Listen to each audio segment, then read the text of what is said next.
फारिलानाय जाहैबाय जे जोंनि बर' साहित्य सभा आरो दुलाराय बर' फरायसा आफाद, दुलाराय हारिमु आफाद आरो बिनिफ्राय दिल्लीयाव थानाय जा हिन्दु गान्धी हिन्दुस्तानी साहित्य सभा जौहाय लोगो नांनानै बेहाय बड'लेण्ड जोंहा महोत्सब खुंनाय जाहैगोन 15 नभेम्बर आरो 16 नभेम्बराव।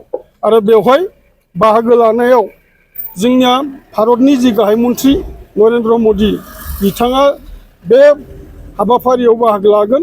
ओंखायनो जोङो सिगांग्रो बिथांखौ बरायनायनि जि हाबाफारि बे हाबाफारिखौ दिन लानाय जायो। गुबै थांखिया जाहैबाय जों GI टेग जिहेतु मोनदों बे दिन्थिफुंनाय जाहैगोन आरो जोंनि जि हारिमु बर'नि हारिमुखौ बेवहाय दिन्थिफुंनाय जाहैगोन।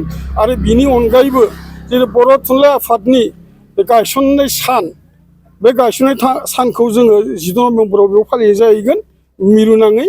आरो बे लेखायैनो गासै आसामाव थानाय बा आसामनि बायजोआव थानाय जिबिला जों गौथुम दङ बे गौथुमनि सोद्रोमाफोरा बेवहाय ज' जाहैगोन। बेवहाय जोङो जिबिला खुंगिरिफोरनिफ्राय जों मिथिनाय लेखा 5,000निफ्राय 6,000लागै बेयाव ज' जाहैगोन। हारिमु दिन्थिफुंगोन आरो बिनि थाखाय गोबां हारिमु मोसाखावरिफोर लाना थांनाय जाहैगोन।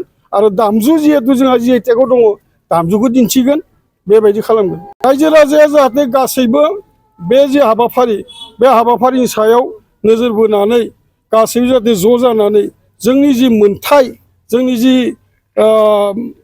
जोंनि नांगौ बे नांगौखौ जाहाथे जों सुफुंनो हानाय जोंनि जि गोहो बे गोहोखौ जाहाथे दिन्थिफुंनो हायो बेखौनो आङो रायजो राजाखौ खावलायनाय जायो।